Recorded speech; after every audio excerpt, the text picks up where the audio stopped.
Ivy Kids。各位大朋友、小朋友，你们好！我是艾米，我是 Hannah，欢迎来到 Ivy Story House。又到了最欢乐又有趣的故事时间，你们准备好了吗 If you are ready, follow me right now. Let's go into the story house. Let's 小 go! 朋友好，你们都有听过3只小猪的故事吗？我知道。我跟你说，那只大野狼超坏的，它去破坏那个小猪的房子，最后还把小猪都吃掉哎。真的是这样子吗？说不定它是被误会的。哦，真的吗？那我们就一起来听听这个关于3只小猪的真实故事。The true story of the 3 little pigs.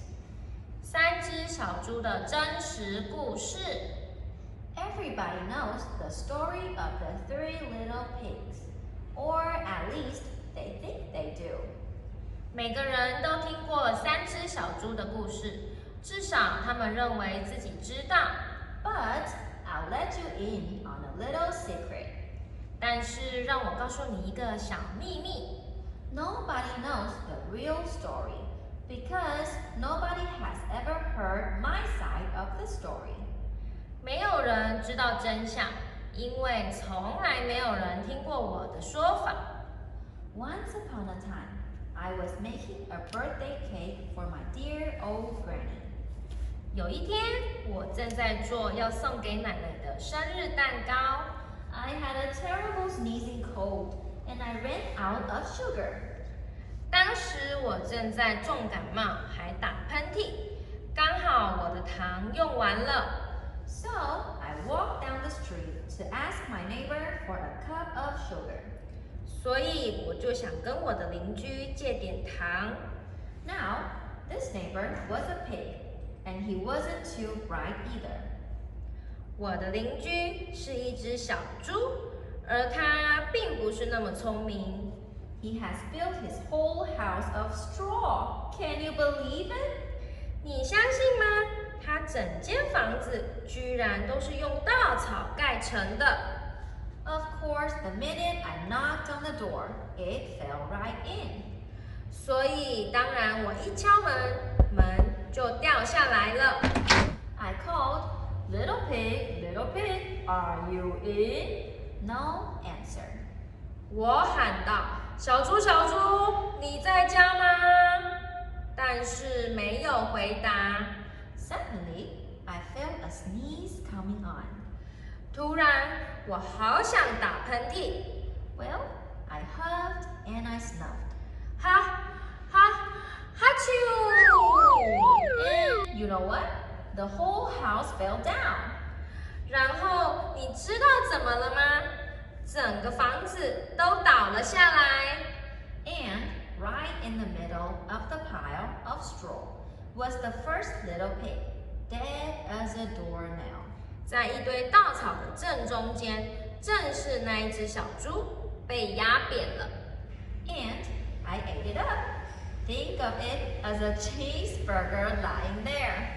于是我就把它想象成一个躺在那里的起司汉堡给吃掉了。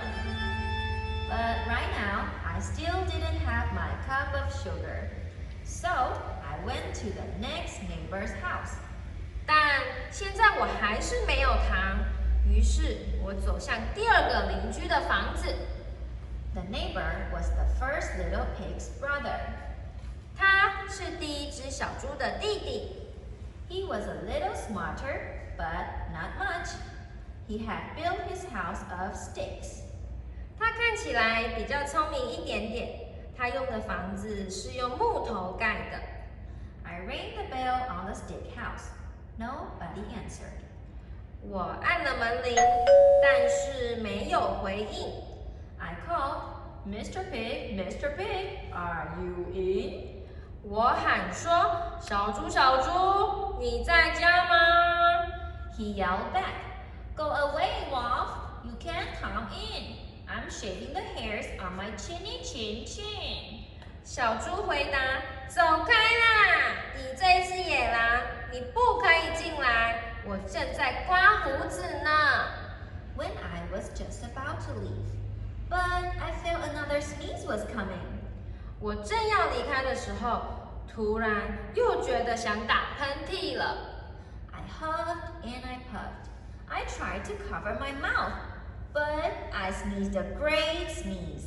哈哈哈啾！我有试着想遮住嘴巴，但我还是打了一个大喷嚏。And you're not gonna believe it, but this guy's house fell down just like his brother's. 你们绝对不相信，但是他的房子倒了，就跟他哥哥的房子一样。When the dust cleared, there was the second little pig, dead as a doornail. 当灰尘散开了之后，地上躺着第二只被压扁的小猪。Well then, I had my dinner again. 当然，我也因此又吃了一顿晚餐。I was full, but I still didn't have my cup of sugar. So I went to the next house. 我有点饱了，但我还是没有糖，所以我继续前往隔壁的房子。This guy was the first and the second little pig's brother. 他是第一只小猪和第二只小猪的弟弟。He must have been the brains of the family. He has built his house of bricks. 他一定是他们家最聪明的了，因为他用了砖块来盖房子。I knocked on the brick house. No answer. 我敲了砖块房屋的门，但是没有回应。I called, Mr. Pig, Mr. Pig, are you in? 我喊说：“小猪，小猪，你在家吗 And do you know what that rude little pig answered? 你们知道那一只没礼貌的小猪怎么回答吗？ Get out of here, Wolf! Don't bother me again! 走开啦，野狼！不要再来烦我了。 When I decided to go home, I felt my cold was coming. 正当我决定要回家，我感觉又想打喷嚏了。 I huffed and I puffed, and I sneezed again. 哈哈哈啾！我又打了一个大喷嚏。 The neighbors come, and fortunately, they saw me when I was sneezing. 邻居们纷纷来到猪小弟的家，而且很不幸的是，他们看到了我打喷嚏的画面。 The rest, as they say, is history. 最后事情就像你们听到的那样， The neighbors talked about the story with all of that puff and blow your house down. 邻居们于是讨论了关于我吹倒房子的故事。 And they made me the big bad wolf. 我就变成了大家口中的大坏狼。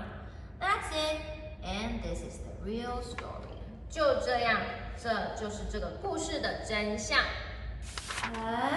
这个故事真的跟我原本听到的3只小猪不太一样哎。对啊，其实大野狼它没有这么坏，其实发生这些事情都是有原因的。所以我们以后也要先记得去了解其他人，不要因为看到什么事情就直接批评别人哦。好，我知道了。那么喜欢我们今天的故事，记得帮我们按赞、分享。今天的故事时间就到这里，我们下次见喽，拜拜。